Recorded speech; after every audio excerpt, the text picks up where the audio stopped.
Muy buenas tardes, estimados doctores y doctoras. Reciban una cordial bienvenida a nombre de nuestra institución ANDAP. En esta oportunidad vamos a continuar con el desarrollo de nuestro diplomado especializado en el nuevo Código Procesal Penal y Técnicas de Litigación Oral, el cual viene siendo organizada por el Ilustre Colegio de Abogados de Cañete con una certificación de 300 horas académicas. Y en esta oportunidad vamos a tocar el tema sobre las técnicas de litigación oral, específicamente en el tema de teoría del caso y alegatos de apertura, el cual estará a cargo por nuestra ponente, la doctora Jacqueline López Ruiz, quien es abogada por la Universidad Nacional Mayor de San Marcos.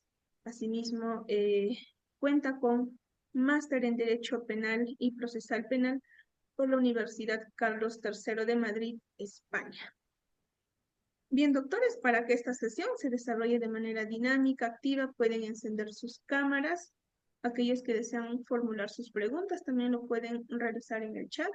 O en su defecto pueden alzar el icono de la mano, se les va a habilitar el audio a cada participante. Recordarles, estimados doctores, que las preguntas deben ser enfocadas al tema que se va a abordar en esta sesión. Bien, doctora Jacqueline, con ello podemos dar inicio a la sesión del día de hoy. Muchas gracias. Muchísimas gracias, Suri, a la institución por la invitación y a todos los participantes. Muchísimas gracias también por la certificación del Ilustre Colegio de Abogados de Cañete, que nos respalda en este ciclo de diplomados. Bien, sin más preámbulo, vamos a iniciar el día de hoy con este tema bastante interesante sobre la teoría del caso y los alegatos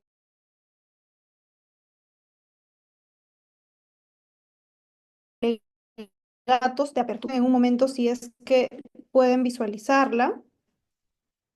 Un momento, por favor.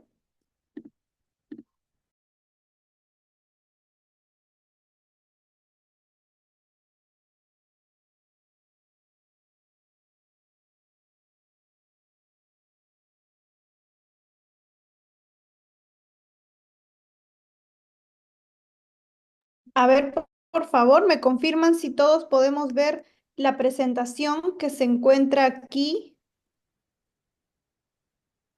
Sí, ahora sí, doctora.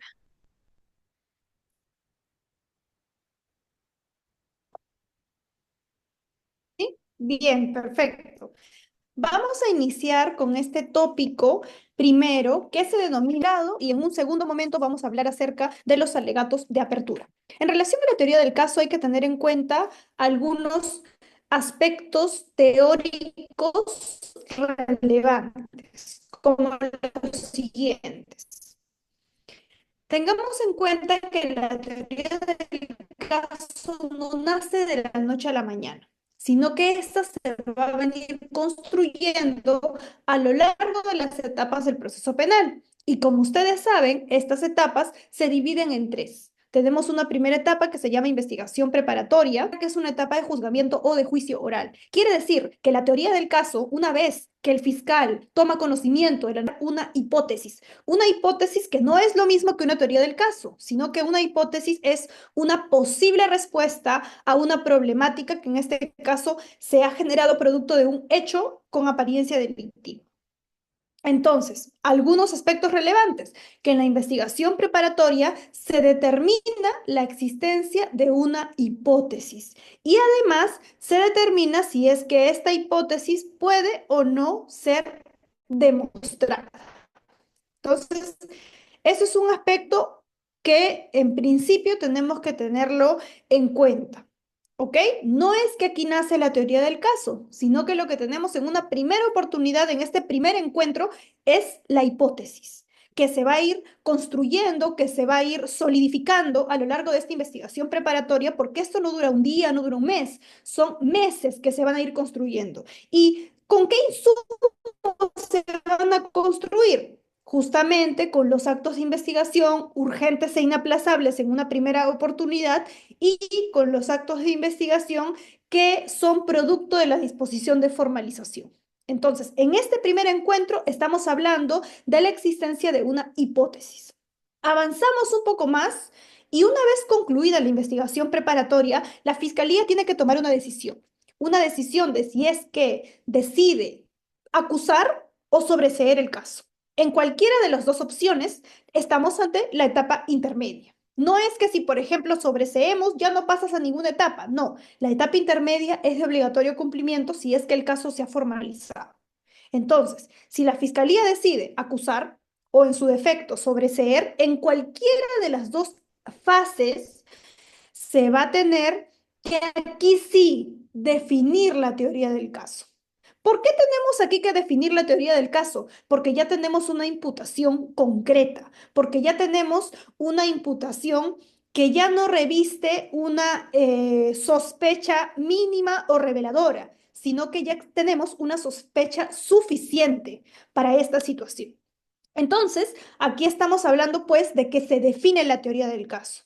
Teoría del caso que además se va a tener que plantear mediante proposiciones de pruebas que demuestren esta teoría del caso. ¿Y por qué se señala esto? Porque efectivamente es en la etapa intermedia cuando se tiene la libertad probatoria para ofrecer medios probatorios. Nos podrían decir, no, pero los medios probatorios recién los podríamos ofrecer en juicio. Sí y no. Sí porque la norma lo contempla, pero no porque los supuestos son tasados. Y por tanto, por más de que yo lo presente, es probable que no sea admitido.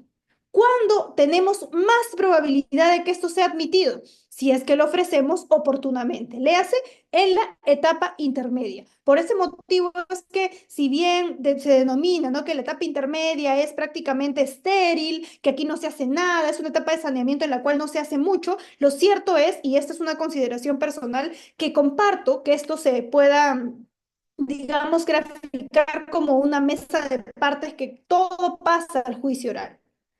Y eso es una crítica que sostengo también. Pero lo cierto es que en esa etapa intermedia, por más crítica que se tenga, se debe ofrecer los medios probatorios. Es la fase ideal, oportuna, donde se tienen que ofrecer los medios probatorios útiles y pertinentes que respalden una teoría del caso. Una teoría del caso que ya está definida en una primera oportunidad al inicio de la etapa intermedia. Ya no es una mera hipótesis. Aquí tenemos ya una construcción sólida que se denomina teoría del caso. Teoría del caso que a su vez va a ser presentada en la etapa de juzgamiento. Es decir, miren la diferencia. Definimos una teoría del caso en la etapa intermedia, pero la presentamos formalmente en la etapa de juzgamiento. ¿En qué momento? En los alegatos de apertura. Y esa es la relación que tenemos entre el tópico que se me ha tocado abordar el día de hoy. Bien, ahora vamos a hacer una grafía, un gráfico de qué podría ser la teoría del caso. Y si se dan cuenta, desde una óptica podemos ver un número y desde la otra otro. Bien, la teoría del caso es más o menos ello. Es la óptica del litigante. Es la óptica que yo reflejo y que yo transmito a un receptor, que en este caso es un juez. Yo como litigante, fiscalía, miro un 6, el que está a nuestra izquierda o para ustedes la derecha. O esta persona que se encuentra con este maletín, digamos, es el litigante defensa técnica. Entonces, pero la pregunta sería, ¿cuál de las dos ópticas es la correcta? Y lo cierto es que muchas veces podemos estar ante situaciones o ante ópticas que ninguna es inválida, sino todo lo opuesto. Pero entonces, ¿cómo se sabe? Porque obviamente vamos a tener que definir el caso entre condenando o sentenciando, es decir, no es que vamos a coincidir todas las veces. Y vamos a los extremos o a los matices que tenemos aquí. Fiscalía puede tener una hipótesis incriminatoria, una hipótesis acusatoria. ¿Qué puede hacer defensa técnica?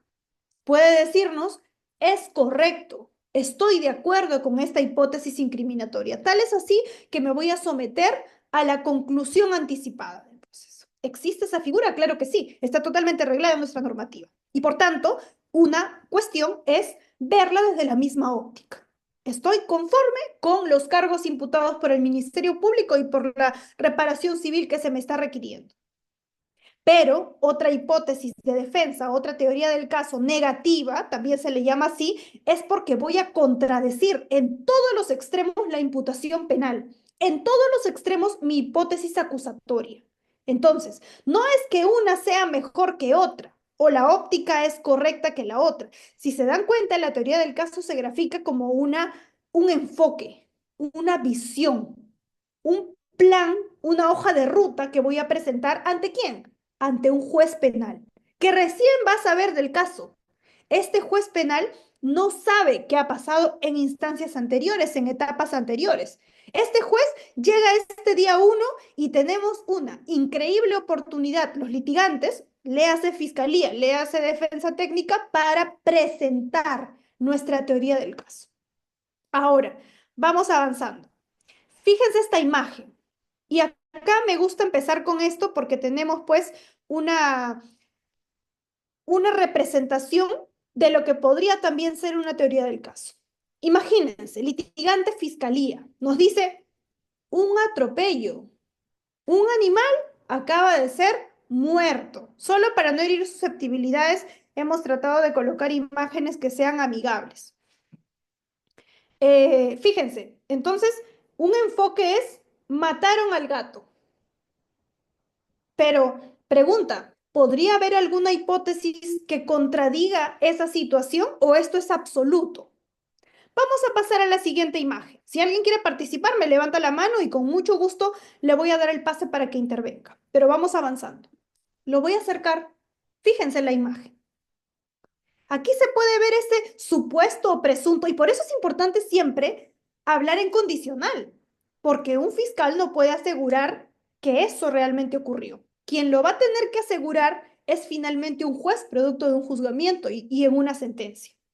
Entonces, presuntamente aquí está el zoom del atropello. Vamos avanzando. Imagen 3. Fíjense, era un gatito, un animalito que se encontraba descansando en la acera que justamente tenía manchas rojas y que no es sangre, por lo visto. Y vamos a acercar un poco más. Ahí está ese gatito. Entonces, lo mismo ocurre. Es el enfoque que yo le doy. O si yo indico como una primera ocasión, mataron al gato y soy así de enfática en mis alegatos de apertura, evidentemente voy a llamar la atención del juez, pero se puede desvanecer cuando la defensa técnica vaya presentando más elementos. Y eso usualmente ocurre. Fíjense entonces esta situación. Hay que revisar la integridad de nuestro expediente y procurar no caer en estas cuestiones conclusivas cuando en realidad no nos compete eso a nosotros. Entonces, ¿qué es la teoría del caso? En suma, la teoría del caso es una actividad que implica contradicción por lo general, pero además está organizado en función de la narrativa de los involucrados, del enfoque que yo le doy, de la óptica por la que yo lo presento. Y eso muchas veces depende del estilo, claro que sí, pero hay aspectos uniformes y sobre todo denominadores comunes que son los que voy a mostrarles a continuación en esta clase. La siguiente, ¿no? Las narrativas se enfrentan para obtener la aprobación del tribunal. En el caso de la fiscalía, debe alcanzar el criterio de más allá de toda duda razonable. Al menos una de estas narrativas se van a someter a evaluación, o ambas.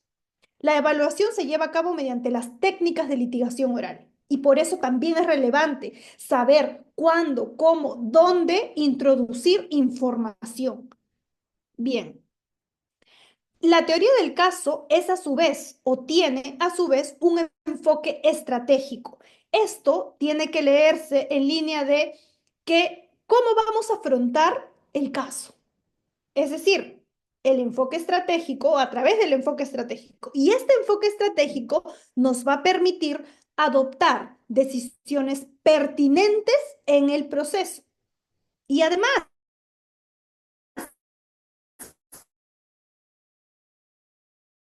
las de la contraparte. Como se dice en este libro bien famoso del arte de la guerra, adelanta tus debilidades.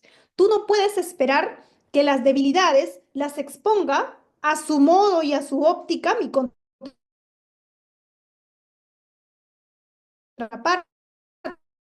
estrategia poder hacerlo antes. ¿Y esto cómo se puede hacer? A través de los alegatos de apertura, a través del mismo interrogatorio, cuando tengo pues un testigo que no necesariamente está totalmente inclinado a mi teoría del caso, etc. Entonces, en algunos supuestos yo puedo advertir mis debilidades y, sobre todo, verificar las de las contrapartes. ¿Cuál es la utilidad? ¿Para qué nos sirve la teoría del caso? Para organizar desde el inicio los alegatos de apertura, la prueba que voy a presentar, discernir actuaciones relevantes tanto en el interrogatorio como en el contrainterrogatorio, adoptar estrategias relevantes. En realidad, esta utilidad es transversal. De inicio a fin nos ayuda la teoría del caso. ¿Y por qué todos los juicios o todo litigante debe tener una correcta teoría del caso? Es porque puntualmente se tiene que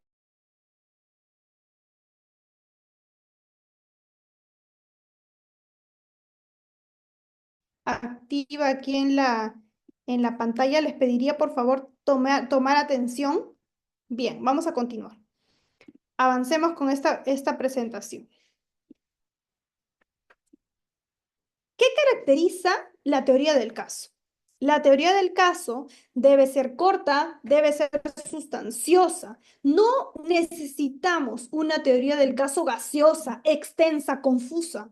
Tenemos que ser puntuales, corta y sustanciosa, capaz de explicar con comodidad toda la información que produzca el juicio. ¿Qué más? Descansa en los hechos.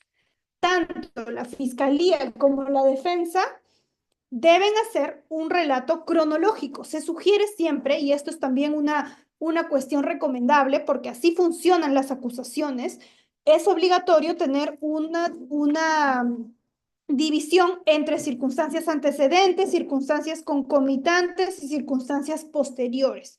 Y esto no es otra cosa más que una línea de tiempo donde se contenga un relato cronológico. Se recomienda también en los alegatos de apertura usar lemas o temas, que son tópicos. Y por último, la teoría del caso es única. No es permisible teorías del caso contradictorias. No es que en mi primera sesión tengo y ha pasado, me ha pasado que algunos abogados en juicio, en los alegatos de apertura nos indican una tesis de defensa negativa, pero en la siguiente sesión o al finalizar la sesión cambian totalmente el panorama. Y eso quiere decir, pues, que muchas veces no van totalmente preparados. Y esto permite que como no estoy totalmente preparado, estoy voluble, estoy inestable para aceptar cualquiera de las o de los supuestos con la mera pregunta del juez. Por ejemplo, el juez te hace una pregunta de precisión o de aclaración y yo como no estudié bien el caso, indico una tesis que no debería utilizar. Entonces es importante tener en cuenta esto. Ahora, a modo de resumen, la teoría del caso entonces es un ejercicio de contradicción, tiene que ser coherente, es flexible, tiene que ser simple y claro. Está basado en proposiciones fácticas, tiene que ser única, tiene que ser autosuficiente y por último, breve. La estrategia de la implementación de la teoría del caso se manifiesta de la siguiente manera. Mientras la fiscalía tiene que probar un hecho, la defensa técnica no solamente tiene que contradecirlo, sino a su vez, y esto muchas veces se olvida, tienen que brindar una versión alternativa. No puedo como defensa técnica simplemente decir, no, señor magistrado, esto que está indicando el fiscal no ha ocurrido y lo vamos a demostrar en juicio. Claro, eso es correcto, pero es incompleto. Lo que tenemos que hacer es contradecir, pero a su vez, pero señor magistrado, en este momento le voy a precisar qué fue lo que realmente ocurrió, la versión alternativa. Porque, claro, es que el magistrado no va a ser tan sencillo de creer simplemente que no ocurrió o simplemente negar los cargos. Yo no fui, punto. No, yo no fui, pero esta es la explicación. ¿Qué pasó? Lo que ocurrió es realmente esto. Hubo un móvil económico y tal, y empiezo a explicar. Entonces, nuevamente, mientras Fiscalía me brinda una versión, Defensa Técnica lo que hace es brindar una versión contraria, contradecir esta versión de la fiscalía, pero a su vez brindar una hipótesis o una versión alternativa. Avancemos. ¿Cuándo se construye la teoría del caso?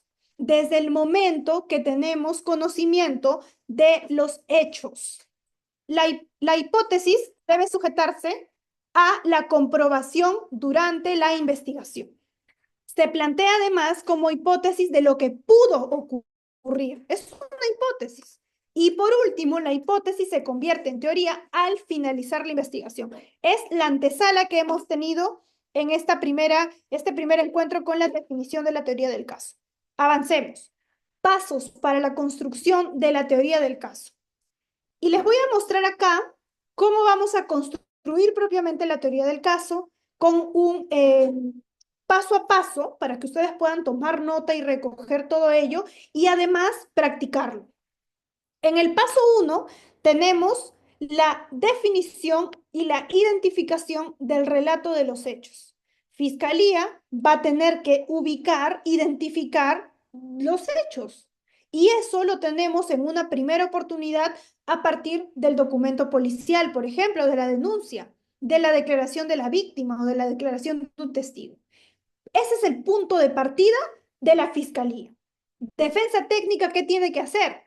Ubicar la declaración de su patrocinado. ¿Cuál es tu versión de los hechos o de algún testigo? Entonces, no es que esto necesariamente sea contradictorio, sino que tenemos que partir por algo. Vamos a entender. Y una vez que revisemos esto, tenemos que revisar todo. ¿Qué dice la otra parte? Y ver la forma de contradecir probatoriamente. No basta simplemente con negar. Eso es una versión. Tenemos que acreditarla. Avancemos.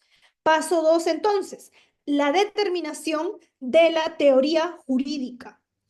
La primera parte, fáctica, hechos. La segunda parte, la teoría jurídica, es decir, la calificación jurídica.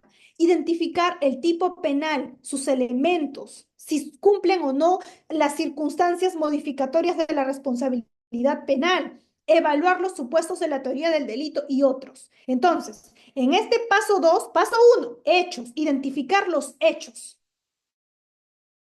Ubicar de los hechos. Segundo, la calificación jurídica o cómo se compone la determinación de la teoría jurídica. Estos hechos calzan, y acá hay un razonamiento que se tiene que hacer de subsunción, calzan con qué tipo penal, presuntamente. Por ejemplo, un hecho les voy a comentar un caso muy breve. Se trata de un padre de familia que tiene a 2 hijos de 5 y 6 años, que una Navidad decidió pedirle a la madre de sus hijos pasarla con él. Ella, sin mayor problema, en virtud de que tenían que llevar una situación de padres armoniosa, no se opuso y por tanto cedió y aceptó en que se la llevara para pasar la Navidad, pero con la condición de que se los trajera antes de Año Nuevo, para que pasen con ella. Eso fue aceptado por esta persona, pero luego, al darse cuenta de que efectivamente tenía que pagar una pensión alimenticia y que tenía una deuda al respecto, lo que hace, en lugar de devolver a los niños a su casa, es denunciar a la madre por violencia familiar. Va con los niños a la comisaría, los expone a ese ambiente y denuncian violencia física y psicológica. Razón por la que al día siguiente, de manera inmediata, el juzgado de familia declara fundadas las medidas de protección y le otorga medidas de protección a los niños de 5 y 6 años por los supuestos hechos de violencia denunciados. Ese es el caso. Tenemos ahí los hechos. El primer paso, relato de los hechos. ¿Fiscalía de qué parte? De la declaración del denunciante. Vamos a ver qué dice el padre de familia. Defensa técnica, ¿de qué parte? De la declaración de la supuesta agresora, que en este caso vendría a ser la madre de los niños. Determinación de la teoría jurídica. Estos hechos, ¿en qué tipo penal encajarían? Y conforme a nuestro Código Penal haciendo una búsqueda, tenemos que calzaría con el artículo 122b del Código Penal, esto es, el delito de agresiones en contra de las mujeres y los integrantes del grupo familiar, que habría cometido esta señora, la madre de los niños, en agravio de sus menores y el denunciante sería el padre de familia. Bien, paso 2. Paso 3. Vamos a construir las proposiciones fácticas. Ahora vamos a tener que construirlas. Un tip para que lo puedan hacer de una forma mucho más eh, segura. Guíense mucho y que sea su lineamiento central el tipo penal y la descripción típica de ese delito. Es decir, si el tipo penal me dice que se sancionará a aquella persona que violenta física o psicológicamente a cualquiera de los integrantes del grupo familiar o cualquiera de los sujetos protegidos por la norma de violencia familiar, entonces cometerá este delito de agresiones en contra de las mujeres y los integrantes del grupo familiar. Entonces, ¿cómo se construyen las proposiciones fácticas? Vamos a unir el relato de los hechos con la teoría jurídica. Una primera proposición fáctica de la fiscalía sería, pongámosle nombre a la persona, Ana violentó físicamente a su niña de 5 y al niño de 6 años. El día 12 de diciembre, perdón, 12 de noviembre del año 2024. Bien, esa sería una proposición fáctica del Ministerio Público, que se va a tener que respaldar probatoriamente, claro que sí, pero se van a tener que construir como proposiciones, así como oraciones, un conjunto de oraciones. Y la defensa técnica también. ¿Qué decía la defensa técnica? Decía, mira, lo que yo he hecho es simplemente acceder por primera vez, porque él ha sido un padre ausente, que no ha querido tener cercanía con sus hijos y en virtud de que se acercaba la Navidad, yo le pedí de voluntad propia y acá tengo los mensajes donde le pedí que pase con sus hijos. Y él accedió, pero llevándolos de la casa, ¿no? Para lo cual quedaron también de una manera mutua de que esta persona retornaría a los niños en 2 días, previos al año nuevo. Entonces, ¿pero qué pasó? Además, otra proposición fáctica. Este padre de familia, vamos a ponerle Juan, ¿bien? Juan tenía una sentencia de alimentos que pagar, tenía una obligación alimentaria previa. Pero ¿cuál es la pertinencia de hablar de un proceso de alimentos si estamos en un caso de violencia familiar? Me podrían decir ustedes. Bien, lo cierto es que en este contexto del caso era totalmente relevante. Tal es así que al día siguiente, inmediatamente al día siguiente de que se obtiene esta resolución que otorga medidas de protección en favor de los menores, es que esta persona presenta esta resolución como un respaldo para que le exoneren el pago de los alimentos. Y ahí se podía mostrar de alguna forma, y esto fue lo que resolvió finalmente la judicatura, que era el móvil por el cual había denunciado estos hechos. Los niños pasaron por cámara Gesell y efectivamente indicaron que fue su padre quien les había obligado a declarar en ese sentido y si no, los iba a golpear. Fueron palabras textuales de ellos. Y más bien entonces el caso debió ser al revés. Pero las proposiciones fácticas hicieron que Fiscalía persiga hasta una acusación a la madre de familia. Bien, entonces, ojo con esto, bastante importante. Tenemos que plantear el paso 3, la construcción de proposiciones fácticas. Y esto tiene que ir de la mano en el relato cronológico de los hechos y la teoría jurídica. Bien, ahora, otro punto es importante también resaltar que la fortaleza o la debilidad de una proposición fáctica no depende de la existencia de pruebas para respaldarla. Aquí tenemos que hablar solamente de las proposiciones fácticas. Ojo con esto. Ahora, siguiente. Son sobre estas proposiciones fácticas que recae la prueba. Yo no simplemente puedo de manera gratuita lanzar proposiciones fácticas, sino que estas tienen que ir totalmente respaldadas de prueba, de prueba. Ahora, puede tenerse a la vez diversas proposiciones fácticas para cada elemento o solo uno. Va a depender de cada caso. Por último, la fortaleza o debilidad de cada caso no se puede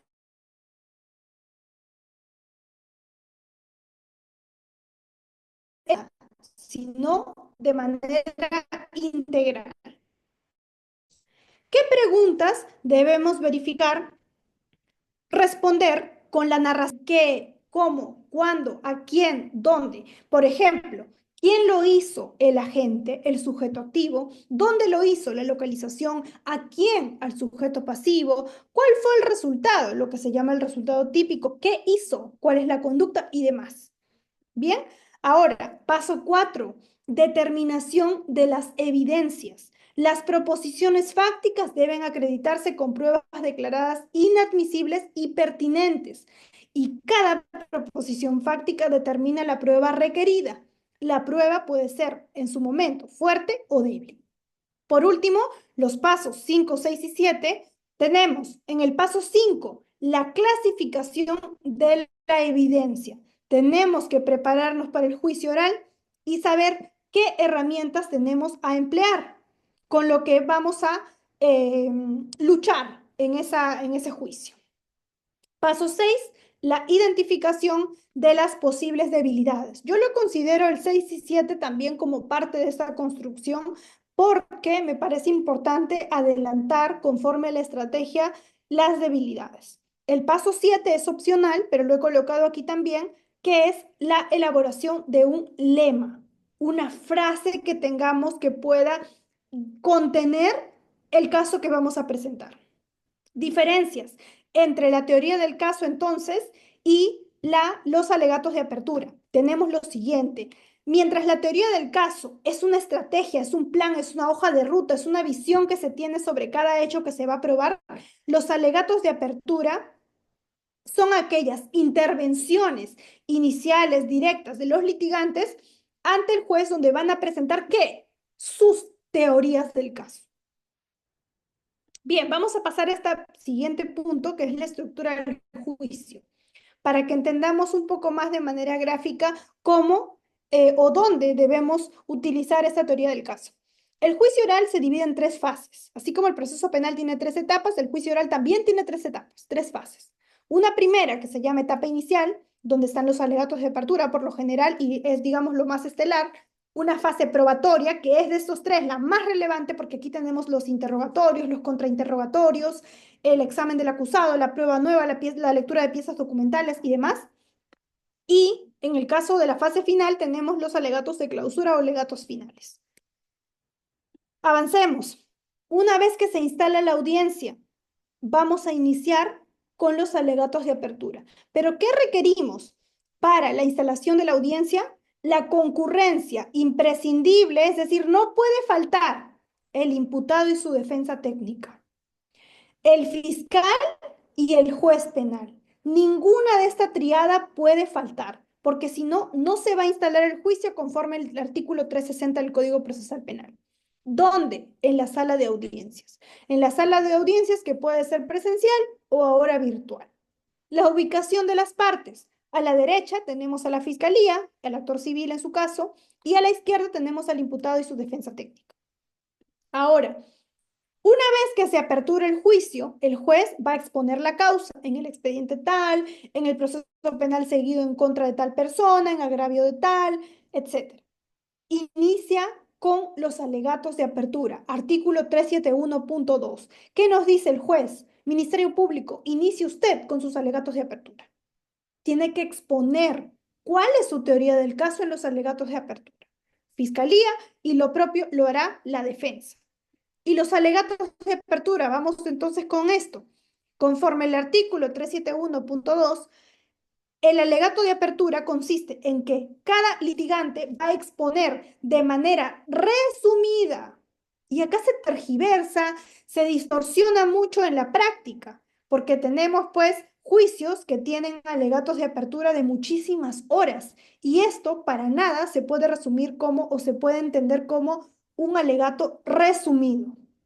El fiscal expondrá resumidamente los hechos objeto de la acusación, la calificación jurídica y las pruebas que ofreció y fueron admitidas. Posteriormente, en su orden, abogados del actor civil y del tercero civil expondrán concisamente sus pretensiones y pruebas ofrecidas y admitidas. Finalmente, el defensor del acusado expondrá brevemente sus argumentos de defensa y las pruebas de descargo ofrecidas. Ese es el orden.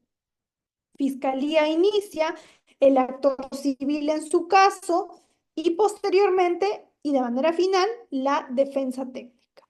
¿Cómo conceptualizamos entonces un alegato de apertura?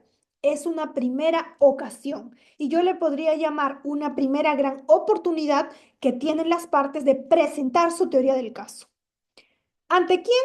Ante el juez. Se trata, pues, de un resumen de los hechos, del derecho y de las pruebas.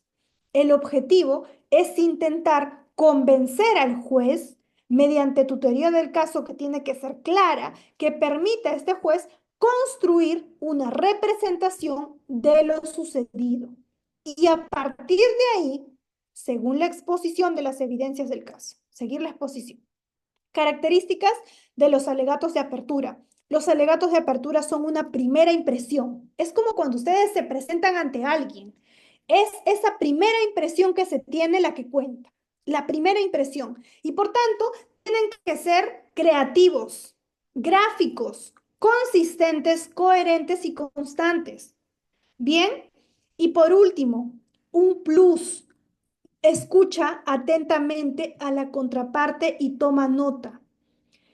Muchas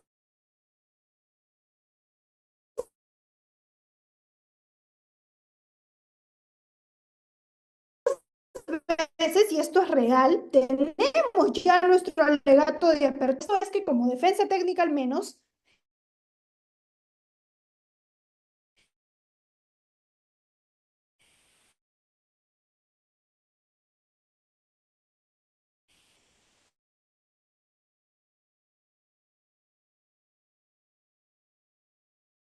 necesitamos escuchar a la contraparte.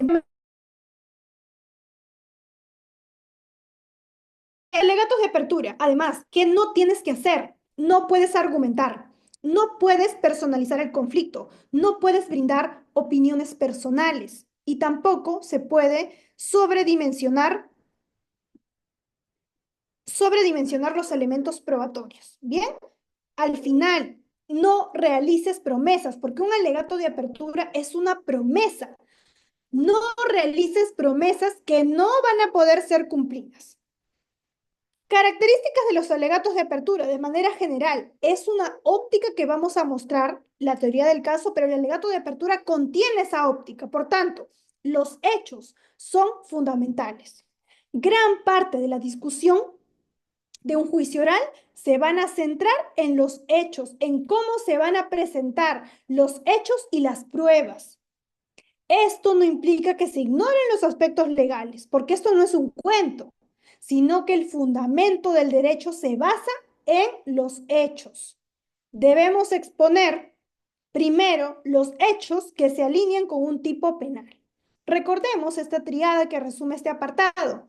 Hechos, derecho, prueba. Es importante prestar atención a cómo se presentan los hechos. ¿Qué debo evitar?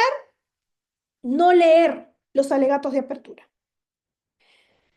Verificar el tiempo que me otorga el director de debates.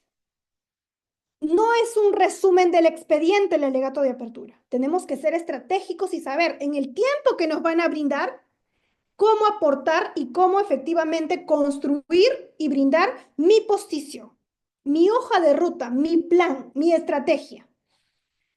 No mostrar sapiencia, no se recomienda pues que seamos personas soberbias, sino y tampoco personalizar el conflicto. Además, ¿qué debemos evitar? No emitir opiniones personales. No somos los calificados para hacerlo. No es un ejercicio argumentativo. Para eso está el alegato de clausura. En el alegato de apertura usted solo presenta su caso, promete lo que vamos a ver en el plenario, ¿no? ¿Cuál tráiler? No haga promesas que no pueda cumplir. ¿Qué más debemos evitar? Criticar desarrollo de etapas anteriores. Tenemos tan poco tiempo o un tiempo tan puntual que no podemos tomarnos ese espacio para criticar lo que se pudo haber hecho mal en etapas anteriores. Yo no puedo pasarme en mi alegato de apertura diciendo todo lo mal que llevó a cabo la fiscalía o que tuvo una defensa ineficaz mi patrocinado. Podría tocarlo de manera superficial, pero esa no es la presentación neta del caso, porque para ello existen otras vías en las que yo me puedo presentar. No dramatizar. Y por otro lado, ¿de qué herramientas dispongo? Yo puedo utilizar ayudas audiovisuales, puedo utilizar técnicas con esto de la oratoria. El tema central, las etiquetas, importa mucho cómo digo las cosas. ¿Cómo preparar mi alegato de apertura? Recomendaciones importantes. Conoce tu caso, conócelo a profundidad y por tanto vas a poder armar tu teoría del caso. Realiza un diagrama, una ayuda a memoria. Prepárate íntegramente. Y esto hay que leerlo con pinzas.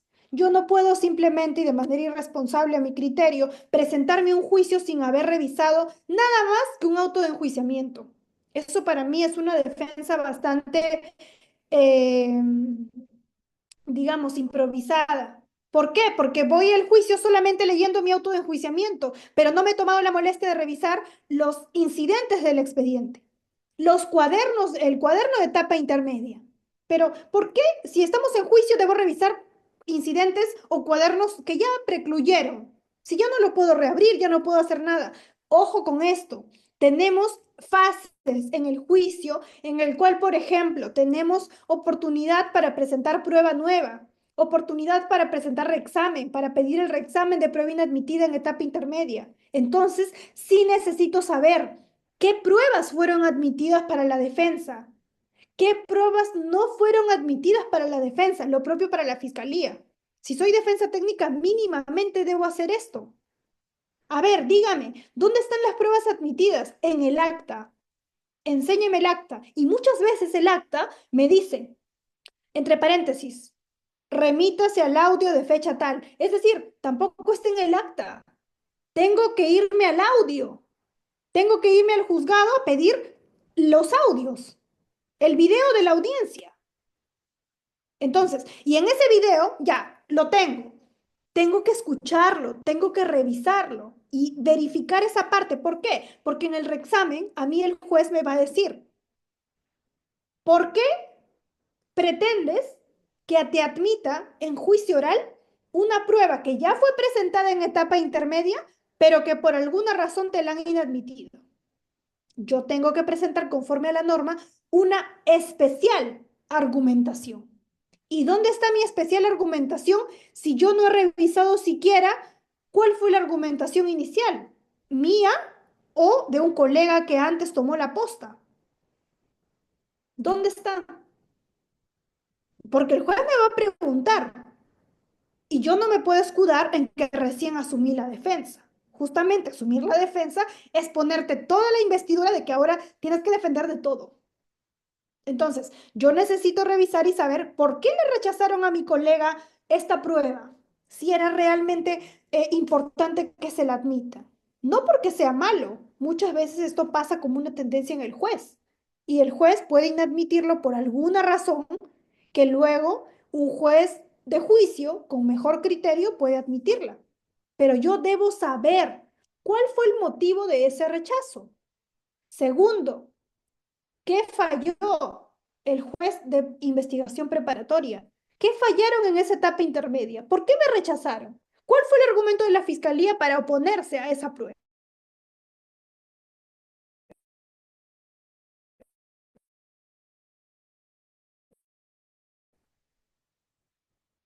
Bien, esa es la especial construir una especial argumentación. Aquí es cuando debo decirle por qué motivo estas pruebas que no admitieron en su oportunidad sí debieron ser admitidas y brindar mi posición.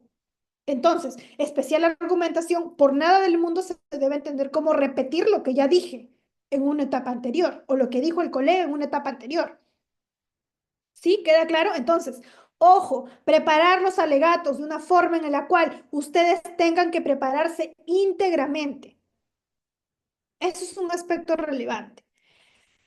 ¿Qué debe contener un alegato de apertura?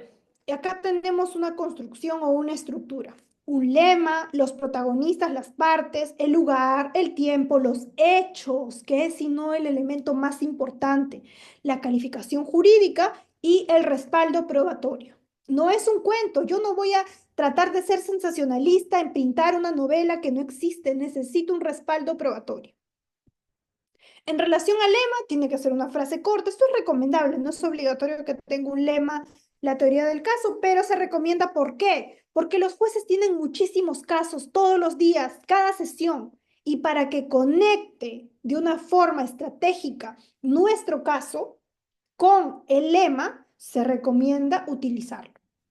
Ahora, la estructura del alegato de apertura es lo que les he indicado. ¿Para qué nos sirve la humanización? Sobre todo esto lo utilizan como recursos cualquiera de las partes. Humanizar a tu cliente, humanizar al agraviado. Esto depende del estilo y del litigante que corresponda.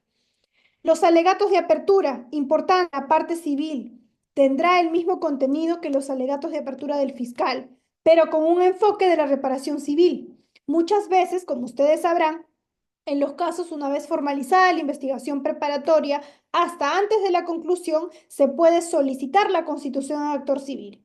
Y esto le da legitimidad para posteriormente, en una etapa siguiente, de etapa intermedia o juicio oral, pueda reclamar finalmente una reparación civil. Pero usualmente también pasa que este actor civil no se logra constituir. En su defecto, tendrá que actuar la fiscalía.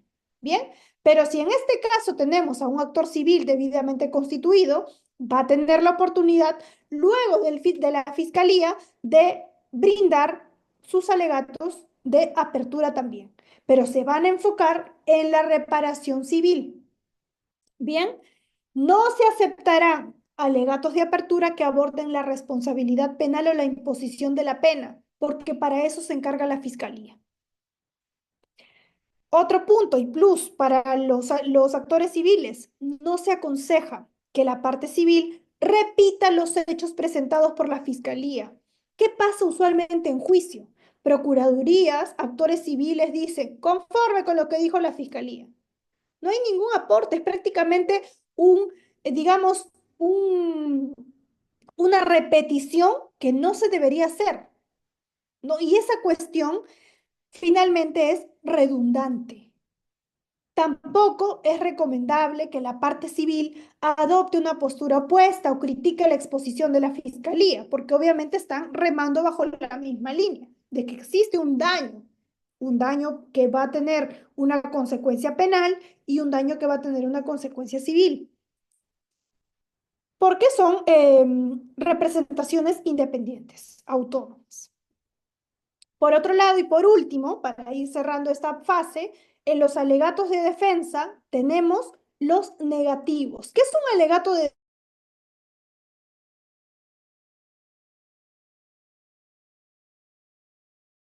defensa? Por lo general porque es público y por tanto efectivamente se va a tener que sustentar y enfocar en las causas que desestabilizan la teoría del caso presentada por la fiscalía. Y si se trata de negar la teoría del caso, imputación penal de la fiscalía o no hay subsunción típica que realizar y se va a solicitar la absolución.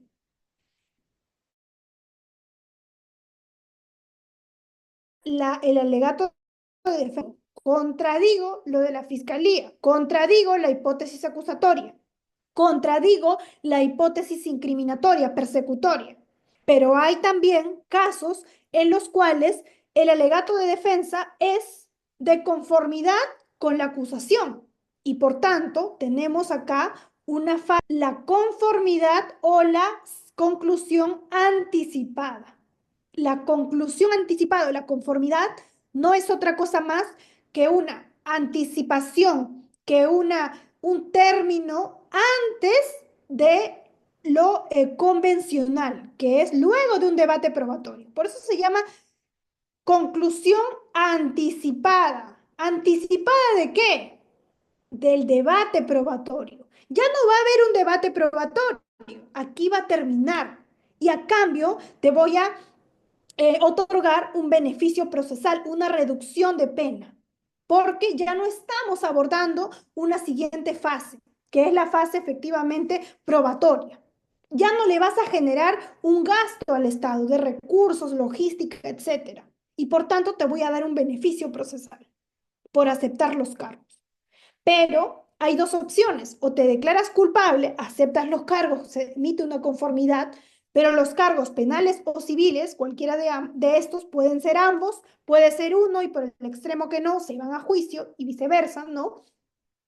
O puedes declararte inocente. En su caso, si te declaras inocente, esto significará que sigue revestido de la presunción de inocencia y por tanto lo que continúa es que se va a tener que pasar a una fase de actuación probatoria y finalmente a los alegatos de clausura. Bien, entonces eso es cuanto tengo que informarles, que tengo que indicarles en esta sesión.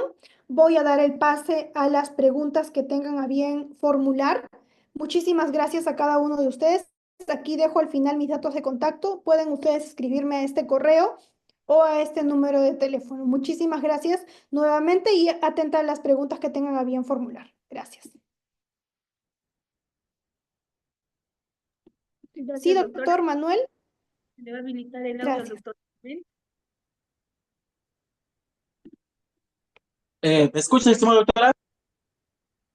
Sí, doctor, lo escucho.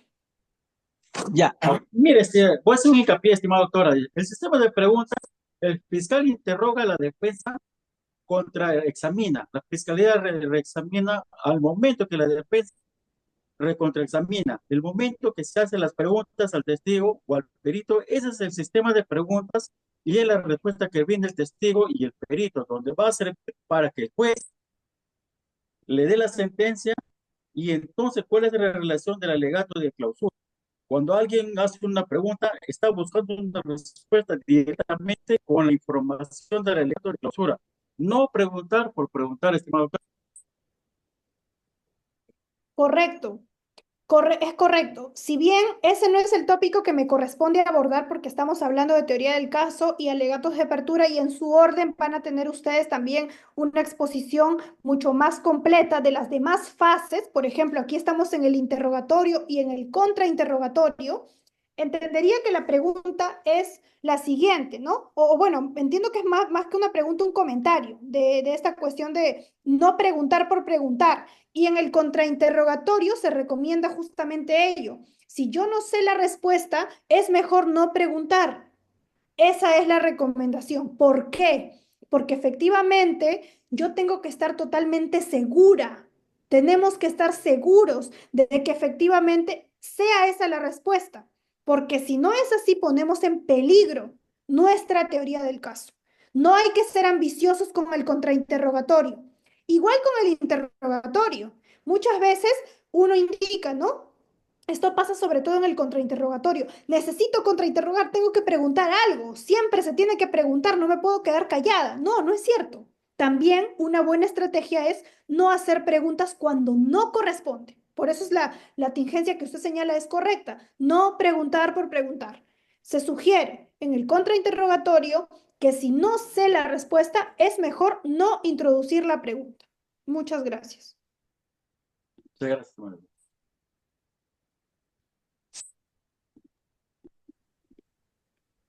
Sí, a ver si hay alguna otra pregunta que tengan a bien indicar. Por favor, los escucho. En el chat, doctora, no veo ninguna pregunta. Bien, parece que no hay ninguna pregunta también en este. A ver, bien, yo les había comentado, estimados doctores, de que la siguiente sesión tenemos el tema del interrogatorio y contrainterrogatorio. En esta sesión solamente se está abordando lo que son la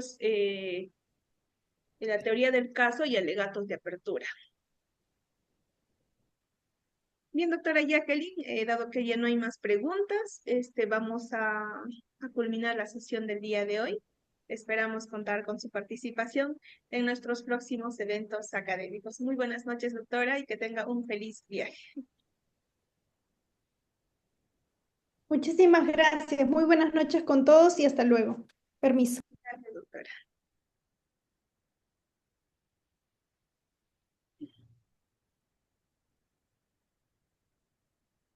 Bien, doctores, también agradecerles a cada uno de ustedes por habernos acompañado en esta sesión.